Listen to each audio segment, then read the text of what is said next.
விஜய் வந்து நிவின கூப்பிட்டு கேட்கறதுக்காக கூப்பிடுறாரு. ஆனா நிவின்ட்ட வந்து அவரால கேட்க முடியல. "காவிரி தொலைஞ்சு போயிட்டா" அப்படின்னு சொன்னா, இந்த நிவின் வந்து சரியான கோளாறு பிடிச்சவன். இவன் என்ன பண்ணி வைக்க போறானோ அப்படின்னு நினைச்சுட்டு, சும்மா கேஷுவலா நிவின்ட்ட பேசுற மாரி பேசுறாரு. "ஆமா இந்த ஒர்க்கெல்லாம் எப்படி போகுது? நீங்க என்ன ஒர்க் பார்க்குறீங்க?" அப்படிங்கிற மாரி கேட்குறாரு. அதுக்கு நிவினும், "நாங்க வந்து கொடைக்கானல்ல ரெசார்ட் வச்சிருக்கோம். ஆனா வந்து இங்க நான் சும்மா ஷார்ட் ஃபில்ம் இந்த மாரி பண்ணிட்டுருக்கேன்." அப்படின்னு சொல்லும்போது, "எப்படி நல்லா போதா?" அப்படின்னு கேட்குறாரு விஜய். அதுக்கு வந்து நிவின், நீங்க கூப்பிட்டோனே ஓடியாந்துருக்கேன்னா, அப்ப எப்படி போகுதுன்னு பார்த்துக்கங்களேன்." அப்படின்னு சொல்லிட்டு, "நான் இல்ல பரவாயில்லாம போகுது." அப்படின்னு சொல்லிட்டு சொல்றாரு. அதுக்கு விஜய் ஸ்மைல் பண்றாரு. "இதுக்காகவா கூப்பிட்டீங்க?" அப்படின்னு கேட்கும்போது, விஜயும், "ஆமா இதுக்காக தான் சும்மா பேசலான்னு தான் கூப்பிட்டேன்." அப்படின்னு சொல்லும்போது, ஆனா நிவின் வந்து அவரையே பார்த்துட்டு, "ஓகே பாய்" அப்படின்னு சொல்லிட்டு பைக்ல ஏறி உட்காந்துட்டு அவரையே பார்க்குறாரு. விஜய் மேல லைட்டா நிவினுக்கு டவுட் வந்துருச்சு. இது ஒரு காரணம் சொல்லிட்டு இவர் கூப்பிட மாட்டாரே அப்படின்னு நினச்சுட்டு நிவினும் விஜய பார்த்துட்டு அப்படியே போறாரு பைக் எடுத்துட்டு. விஜய் வந்து மனசுக்குள்ள நினைக்கிறாரு, "என்ன நம்மள இப்படி கண்ண மூடிட்டே பார்க்குறான்." அப்படின்னு சொல்லிட்டு காமெடி பண்ணிட்டு மறுபடியும் கார் எடுத்துட்டு கிளம்புறாரு. கிளம்பி வேற யார்ட்ட கேட்கலாம் அப்படின்னு யோசிக்கும்போது குமரன் ஞாபகம் வருது. குமரன் கடைக்கு போனா குமரன் உட்காந்து தச்சிட்டு இருக்காரு. அப்ப போனதும் நம்ம குமரன் வந்து, "வாங்க வாங்க" அப்படின்னு சொல்லிட்டு விஜய வெல்கம் பண்றாரு. உட்கார சொல்றாரு. அதுக்கப்புறம் விஜய் வந்து கடையோட அந்த இருக்கிற நிலைய பார்த்துட்டு இப்படி சுத்தி சுத்தி ஒரு மாரி பார்க்குறாரு. பார்த்தோன்னே குமரனுக்கு புரிஞ்சு போச்சு. இன்னைக்கு கங்கா வந்து கடைக்கு வரல. அதனால தான் கடை இப்படி கிடக்கு. போட்டதுபடி எல்லாமே கிடக்கு. இல்லைன்னா கடை நல்லா நீட்டா வச்சிருப்பா அவ வந்திருந்தா அப்படின்னு சொல்லிட்டு சொல்றாரு. அப்புறம் விஜயும் சிரிக்கிறாரு. "என்ன திடீர்னு என்னைய பார்க்க வந்திருக்கீங்கன்னு?" கேட்கும்போது, "நான் வந்து காவேரிக்கு ஒரு சர்ப்ரைஸ் பண்ணலான்னு இருக்கேன். அதுக்கு இங்க உள்ள யாராவது அவங்க ஃப்ரெண்ட்ஸ கூப்பிடணும். காவேரியோட ஃப்ரெண்ட்ஸ் எனக்கு யாருன்னு தெரியல. அத அவகிட்டயே கேட்க முடியாது இல்லையா? அதனால தான் உங்ககிட்ட கேட்கலான்னு வந்தேன்." அப்படின்னு சொல்லிட்டு குமரனும் சொல்றாரு. விஜய் சொல்றாரு. அதுக்கு குமரன் வந்து, "ஓ! அப்படியா? Super, super.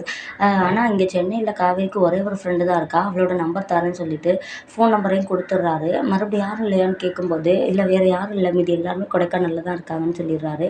அதே மாரி விஜய் வந்து கார் எடுத்துட்டு அந்த ஃப்ரெண்டோட வீட்டுக்கு நைட் நேரத்தில போறாரு. போன உடனே ஃப்ரெண்ட் என்ன பண்றாங்க, நல்லா தெரிஞ்சவங்க மாதிரி, "வாங்க, வாங்க, வாங்க சார்ன்னு" சொல்லிட்டு வெல்கம் பண்றாங்க. "என்னைய உங்களுக்கு தெரியுமா?" அப்படின்னு கேட்கும்போது, "ஓ! தெரியுமே. நீங்க காவேரியோட ஹஸ்பண்ட் தானே? எனக்கு தெரியும்." அப்படின்னு சொல்லும்போது, "காவேரி சொல்லியிருக்கா. அவளோட ஸ்டேட்டஸ்லாம் நான் பார்க்குறேன்ல. WhatsAppல அவங்க ஃபோட்டோஸ்லாம் வப்பா." அப்படின்னு சொல்லிட்டு சொல்லும்போது, "அப்படியா?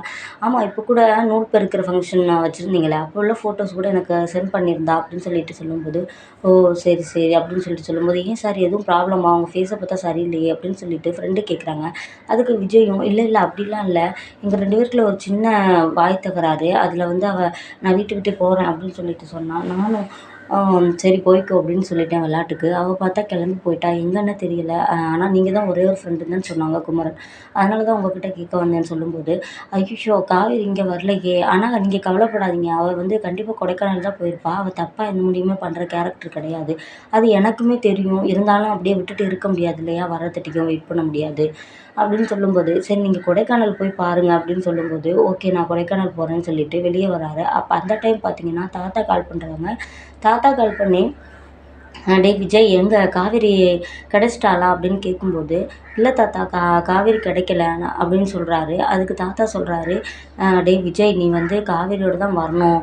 நான் கொடைக்கானல் போய் பார்க்குறேன் தாத்தா. அவ கண்டிப்பா அங்க தான் போயிருப்பான்னு எல்லாருமே சொல்றாங்கன்னு" சொல்லும்போது, சரி நான் இங்க வீட்ல உள்ளவங்கள சமாளிச்சுக்கிறேன். நீ வந்து கண்டிப்பா காவேரியோட தான்டா நீ திரும்பி வரணும்னு" சொல்லிடுறாரு.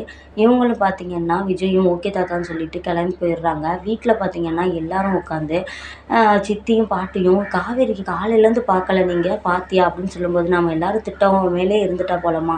அப்படின்னு சொல்லிட்டு சித்தி சொல்றாங்க. "இல்ல, இல்ல மேலேயுமே நான் போய் பார்த்துட்டேன். அவ சாப்பிட கூட வரல போலயே கீழ." அப்படின்னு சொல்லும்போது, "ஆமாம்மா போட்ட சாப்பாடு எல்லாமே அப்படியே இருந்துச்சு." அப்படின்னு சொல்லிட்டு சித்தி சொல்றாங்க.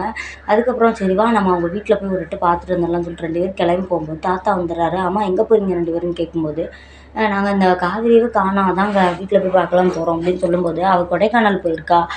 புருஷனும் அவனும்." சொல்லும்போது, பாட்டி சொல்றாங்க, "இவ்வளோ ப்ராப்ளம் நடக்குது. 2 பேரும் ஜாலியா கொடைக்கானல் போயிருக்காங்களா? பாத்தியாடி? இவனால தான் இவ்வளோ பிரச்சனை நடக்குதுன்னு கொஞ்சம் கூட இவளுக்கு இது இல்லையே." அப்படின்னு சொல்லும்போது, தாத்தா சொல்றாங்க, "நான் தான் சொன்னேன் விஜய் எல்லாரும் இப்படி திட்டிட்டோம். நீ வந்து அவள கொடைக்கானல் கூட்டிட்டு போன்னு நான் தான் சொன்னேன். அவளா ஒண்ணும் போல சரியா? தேவையில்லாம பேசாதீங்க. போய் வேலைய பாருங்க." அப்படின்னு சொல்லிட்டு தாத்தா போயிடுறாரு. "பாத்தியாடி எல்லாமே இவர் குடுக்குற தைரியம் தாண்டி இந்த வீட்ல." அவள் சொன்னது தான் சட்டமாயிடுச்சு. அவள் இந்த நிச்சயத்த நிறுத்திட்டா. இப்போ பாட்டுக்கு அவள் புருஷனோட ஜாலியாக ஊர் சுத்த கிளம்பியிருக்கா பாரு. இந்த விஜய்ங்க ஏன் அப்படி மாறிட்டான்னு தெரில. அவளோடய இப்படி ஒட்டிக்கிட்டு தெரிஞ்சா அவளுக்கு எப்படி இவன் மேலே மரியாதை வரும்? ஒரு நாள் கூட ஆகலை அவளோட சண்டை போட்டு இந்த கூட்டிகிட்டு இப்போ கொடைக்கானல் போயிருக்கான் அப்படின்னு சொல்லிட்டு இந்த பாட்டி சொல்கிறாங்க. அதுக்கப்புறம் விடுங்கம்மா, இது வந்து இந்த வீட்டில் எதுவுமே மாற்ற முடியாது, நான் போகிறேன்னு சொல்லிட்டு சித்தி உள்ளே போயிடுறாங்க. அதுக்கப்புறம் பார்த்தீங்கன்னா விஜய் வந்து காரில் ரொம்பவே சோகமாக போயிட்டுருக்காரு. இப்போ பார்த்தீங்கன்னா பாட்டு கேட்டுட்டு அப்படியே போயிட்டுருக்காரு. அவர் கண்ணுலேருந்து அப்படியே தண்ணியாக வருது, ஓடுது.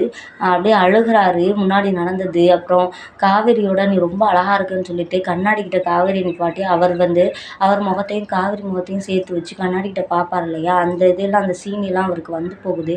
அதை பார்த்துட்டு அவருக்கு ரொம்பவே மனசு தாங்க முடியல. அப்படியே பழசையெல்லாம் நினச்சி பார்க்குறாரு. தாலி பிரிச்சுக்கு இருக்கிற ஃபங்க்ஷனில் அந்த செயினை வந்து அவர் தான் கட்டி விடுவார் இல்லையா, அதையெல்லாம் நினச்சி பார்த்து அப்படியே மனசுக்குள்ளே அப்படியே சீட்டில் சாஞ்சிட்டு அழுதுகிட்டே அப்படியே மூவ் பண்ணிட்டு போகிறாரு காரை போட்டுக்கிட்டு.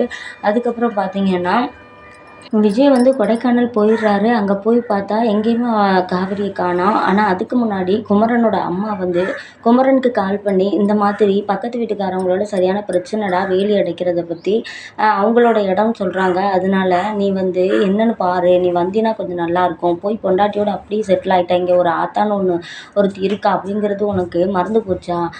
இப்படியா அவளுக்கு நேர்ந்து விட்ட மாதிரி நீ அங்கே போய் இருப்ப அப்படின்னு சொல்லிட்டு சொல்லவும், குமரனும் நான் என்னென்னு விஓவுக்கு கால் பண்ணி கேட்குறேம்மான்னு சொல்லிட்டு சொல்கிறாரு. அப்போ கால் பண்ணி தான் கேட்பேன், நீங்கள் வர்ற மாதிரி இல்லை அப்படின்னு சொல்லிட்டு அவங்க அம்மா கேட்டதுக்கு, அம்மா நான் கிளம்பி வர்றேம்மா, என்னடா பம்பு பேசுகிறேன், உன் பொண்டாட்டி அங்கே இருக்கிறாளா அப்படின்னு சொல்லிட்டு கேட்கும்போது, அம்மா கங்கா அங்கெல்லாம் இல்லைம்மா அப்படின்னு சொல்லிட்டு குமரன் சொல்கிறாரு. ஒழுங்காக கிளம்பி வா. ஆமாம் உன் உடம்பு எப்படி இருக்குன்னு கேட்கும்போது, ஆமாம் இப்போ கேளு உடம்பு எப்படி இருக்குன்னு அப்படின்னு சொல்லிட்டு குமரன் கேட்குறாரு.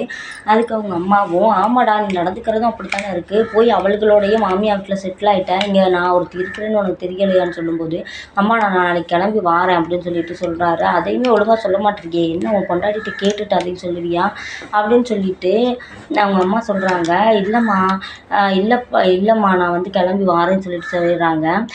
குமரன் வந்து வீட்டுக்கு போகிறாரு. வீட்டுக்கு போய் எல்லாத்தையும் கங்காட்ட சொல்கிறாங்க. கங்காட்ட சொல்லிட்டு இருக்கும்போது அவங்க தங்கச்சி எல்லாரும், அம்மா நம்மளும் கொடைக்கானல் போகலாமா, அம்மா எனக்கும் லீவ் தானம்மா நம்மளும் கொடைக்கானல் போகலாம் அப்படின்னு சொல்லிட்டு தங்கச்சிலாம் சொல்கிறாங்க. அதுக்கப்புறம் பார்த்தீங்கன்னா யமுனாவும், அம்மா எனக்கும் லீவ் விட்டாச்சுமா போகலாம்மா, நம்ம வீட்டுக்கு போகணும் போல் இருக்குமான்னு சொல்லும்போது அவங்க அம்மா பாட்டியும் கூட சரிடி நம்ம போயிட்டு வருவோமாடி, எனக்கும் ஆசையாக தாண்டி இருக்குது ஊருக்கு போகணுன்னு அப்படின்னு சொல்லிட்டு சொல்லிடுறாங்க. சரி நம்ம இன்னைக்கு நான் காலையில் கிளம்பிடலாம் அப்படின்னு சொல்லிட்டு எல்லோரும் பிளான் பண்ணுறாங்க. அதுக்கு முன்னாடி விஜய் போய் ஒவ்வொரு இடமா தேடுறாரு. ஆனால் விஜய்க்கு வந்து காவேரியோட வீட்டுக்கு போய் தேடணும் அப்படிங்கிறது தோணவே இல்லை. அவர் போய் ஒவ்வொரு இடமா தேடிக்கிட்டு இருக்காரு. அப்போ பார்த்தீங்கன்னா காலையிலேயே வீட்டில் உள்ளவங்க எல்லோரும் கிளம்பி கொடைக்கானல் போயிடுறாங்க.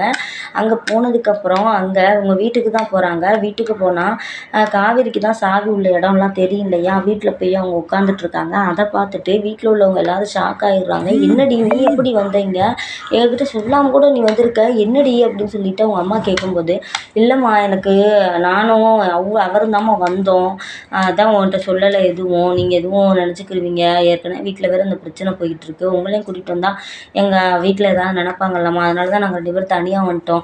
தனியாக வந்ததுலாம் சரி மாப்பிள்ளை எங்கே அப்படின்னு சொல்லிட்டு கேட்கும்போது, என்னப்பா சொல்கிற நீ, நேற்று கூட நான் விஜயை பார்த்தேன், அவர் உனக்கு ஏதோ சர்ப்ரைஸ் பண்ணணும்னு சொல்லிட்டு நம்பர் வாங்கினாரு, அப்போ கூட சொல்லலையே, அதுக்குள்ளாக எப்படி நீ வந்திருக்க முடியும்னு சொல்லும்போது, மாமா நாங்கள் நைட்டோட நைட்டாக வந்துட்டோம் மாமா, அவர் கொஞ்சம் வெளியே போயிருக்காரு ஊரை சுற்றி பார்க்கணுன்னு, எனக்கு டயர்டாக இருக்கவும் நான் இங்கேயே படுத்துட்டேன் அப்படின்னு சொல்லிட்டு காவேரியும் வண்டையாக பொய் சொல்கிறாங்க.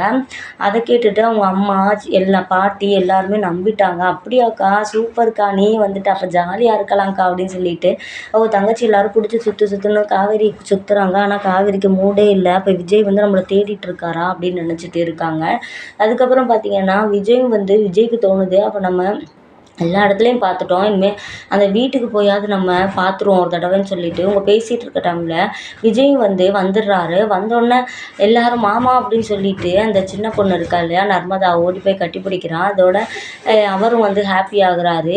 காவேரியை பார்த்துட்டு சந்தோஷப்படுறாரு. ஆனால் காவேரி முகத்தில் சந்தோஷமே இல்லை, அவங்க பாட்டுக்கு சில மாதிரி நிற்கிறாங்க.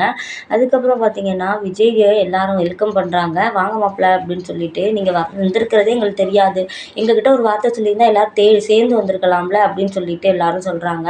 அதுக்கப்புறம் பார்த்தீங்கன்னா சரி நான் வந்து சமையல் பண்ணுறேன் நீங்கள் எல்லோரும் இருங்கன்னு சொல்லிட்டு காவேரியோட அம்மா போய் சமைக்க போயிடுறாங்க. அதுக்கப்புறம் விஜய் வந்து நைஸாக போய் காவேரிட்ட பேச போகிறாரு. என்ன காவேரி இப்படி பண்ணிட்ட, இப்படி தான் நீ போவியா, நான் எங்கெங்க உன்னை தேடினேன் தெரியுமான்னு சொல்லும்போது, என்னை எதுக்கு தேடினீங்க, நான் தான் உங்களோட கான்ட்ராக்ட் ஒய்ஃப் ஆச்சே அப்படின்னு சொல்லிட்டு சொல்கிறாங்க. ஒரு வழியாக அந்த விஜய் வந்து காவேரியை கண்டுபிடிச்சது ரொம்பவே சந்தோஷமாக இருக்குது. அவருக்கு வந்து தலகாலே புரியலை, காவேரி பின்னாடியே சுற்றிட்டு இருக்காரு.